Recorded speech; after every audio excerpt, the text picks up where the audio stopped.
Right.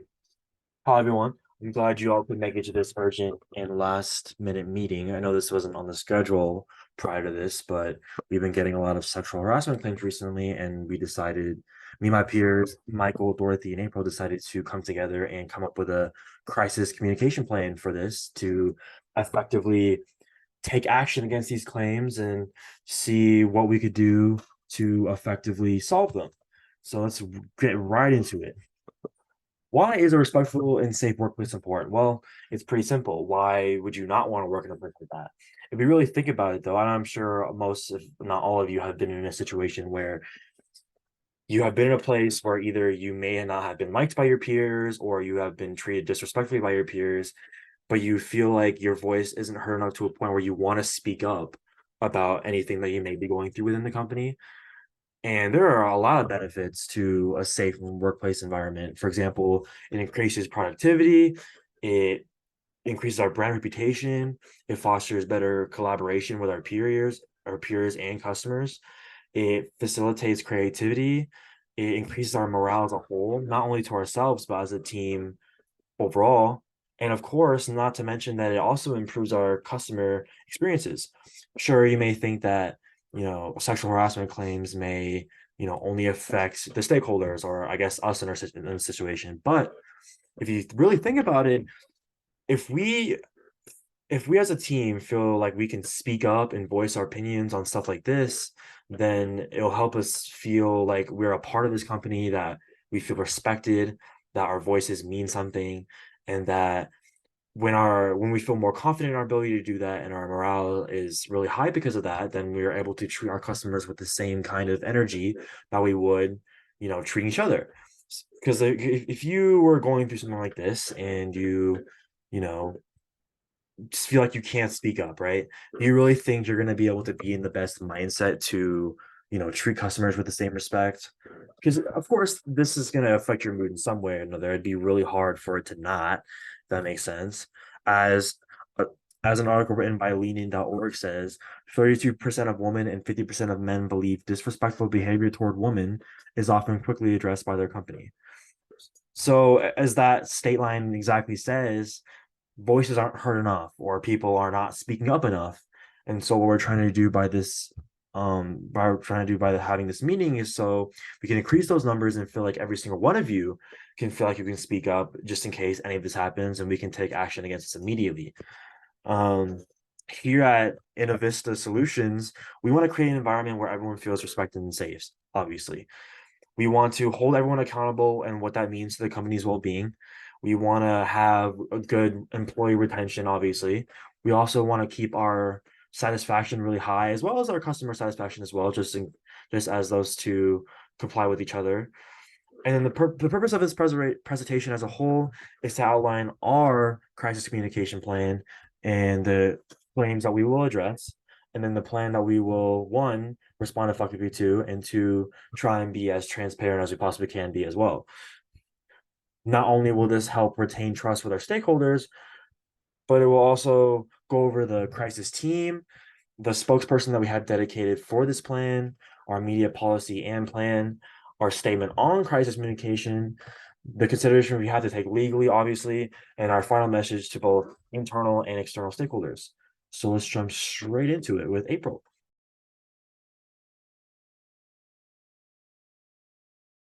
Okay, so here we have our crisis team, roles and responsibilities, starting with manager.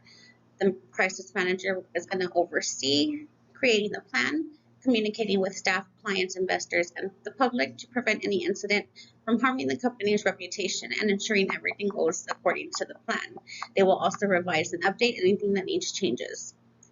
The director's role includes preparing the company for crisis breaks by following all HR regulations. They will also coordinate the crisis team's overall direction and analyze employees' feedback and actions. The console job is to handle legal and regulatory issues, manage investigations, and create communication plan to get past the crisis. Generally, a console is essential in helping the business leaders, boards, and other departments. A PR specialist will keep the stakeholders updated, respond to their concerns, and show that we are committed to finding a solution to the issue and help manage and retain relationships with them.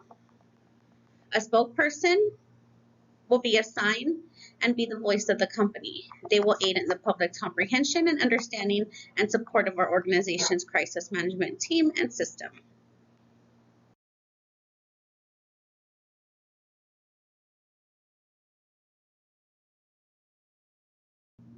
This next slide goes over the spokesperson's roles and responsibilities. As the voice of the company, this person will be updating all stakeholders, both internally and externally. They must always stay calm and informed, showing empathy towards the matter. The public and media should receive information from the assigned spokesperson that is clear, concise, and consistent. This person will also attend training sessions that will teach them how to handle pushy interviews and respond to tough questions that may be asked. Additionally, the spokesperson can help our organization's credibility and confidence and can assist in breaking down the barriers amongst the community.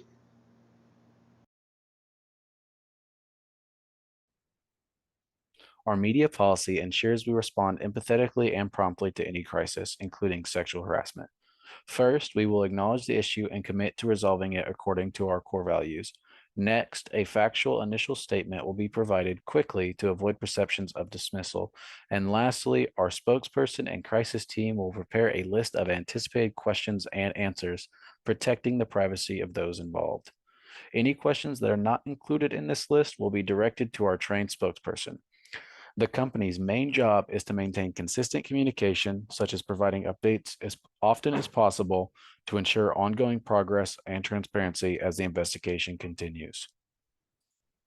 It is important that our statement of crisis acknowledges the incident clearly and expresses empathy, includes the actions that we are going to take, our commitment to the investigation, and the zero tolerance policy, as well as our support for the victim and ensuring employees and in media of the progress and steps taken so far, such as our immediate actions and what the long-term measurements will be.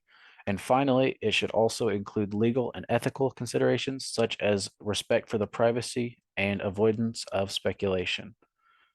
An example of this would be, we are deeply concerned by the recent allegations of sexual harassment within our organization. We recognize it takes courage to come forward and assure everyone that we are treating these matters with utmost seriousness and sensitivity, as our main priority is to create a workplace where people feel safe, respected, and valued. We are committed to a thorough investigation as we uphold a zero tolerance policy towards harassment, and immediate steps are currently being taken. We would like to thank the individual who came forward and stand with them in our shared commitment to a safe and respectful workplace. If there are any questions or concerns, please direct all inquiries to our designated spokesperson, as protecting the privacy of those involved is paramount, and we avoid speculation while complying with all relevant laws. We are planning to update everyone as often as possible and continue to update employees and media on our progress and steps taken to ensure transparency and accountability. Thank you for your understanding and cooperation.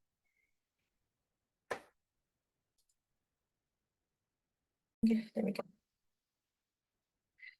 Hello, my name is Dorothy McGee, and I took care of slides 7 and 8. Starting off with consideration legally, which is slide 7. We have listed a bunch of different bullet points that pinpoints to like how to prevent future sexual harassment cases. And so basically in order, this shows that in order to ensure that the company is compliant with all privacy and employee laws, we have taken several proactive steps. First and foremost, we always prioritize protecting the identity of anyone involved in a crisis to prevent any potential backlash or harm. Additionally, we maintain thorough records of the entire crisis management process to ensure legal accountability. And then with that being said, all employees are required to sign a non-disclosure agreement regarding the details of any crisis situation that may arise. This helps to maintain confidentiality and protect sensitive information. By following these protocols, the company can strive to uphold the highest standards of privacy and compliance with the organization. Next, we have both final internal messages and external. So we have provided obviously I'm assuming would be like an email that will be sent within the company. And basically it just lets the entire organization know that as a company, we are providing assistance programs, which will definitely our support services for employees who may be experiencing personal or work-related issues when it comes to this topic. And these programs can provide counseling, referrals to resources, and other assistance to help employees navigate through difficult situations. We also will be providing resources for managers. And what this does is that this provides managers with resources and training on how to support employees who may be struggling with a issue that has happened in the past or that are currently going through it. And basically offer guidance on how to have difficult conversations, make accommodations, and provide resources to employees in need. By offering these resources and support, organizations can reinforce their commitment to creating a safe and supportive work environment for all employees. Lastly, this is external, which obviously talks to media and consumers. We have the message that goes out. And so this basically is a first step to being transparent with the media and obviously our consumers about sexual harassment within the company, that the company is obviously acknowledging that there is an issue. And so basically it also serves as an apology to the consumers and to media as well. This helps to inform consumers and partners about the next steps that will be taken to continue addressing the issue in sexual harassment.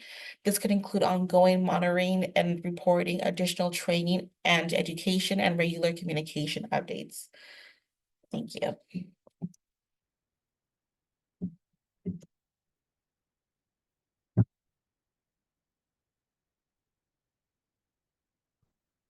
Alrighty, now it's back to me again. I just want to say thank you to my 3 teammates and who helped me make this. I appreciate them a lot, and they emphasize on a lot of main and key points that we want to go over in this presentation to effectively, you know, portray the image that we want to portray with you guys. And to pretty much recap what this presentation, went over again, our crisis management plan included a team, a spokesperson that we had dedicated for any media, our comprehensive media policy and plan, and our well thought out communication statements. Using these elements in the future will allow us to effectively handle any allegations that we may face regarding any form of sexual harassment claims that we receive against us. And we want to reaffirm everyone that our commitment to the issue will not change. If anything, we'll get stronger from this point in time, as our dedication in maintaining a respectful and safe environment will stay prominent and will not change. As our next steps, going on to our next step, I want to include this crisis communication plan effectively immediately going forward. Obviously, we will foster training workshops and finalize our communication protocols, to make sure that everyone is aware of their responsibilities and rules, just so we're on the same page and that there's no confusion, and that we all have access to the same support systems, if that makes sense. And we'll obviously also have regular updates and reviews on the plan from probably outside parties, just to make sure it's always up to date and changed if necessary. As you already know, we live in a time where changes happen all the time, and the measures taken to change things always change. And that's about it. I appreciate you all for coming and listening. And I want to say thank you for my peers again for coming and helping me out with this presentation. And I hope y'all have a wonderful rest of your day. And let me know if there's any questions that I can answer for you, and I will gladly answer them for you, just so we're all on the same page and we're all happy about this going forward, just so we can foster a respectful and safe workplace for everyone, just regardless of race, gender, ethnicity, etc. So thank you guys again.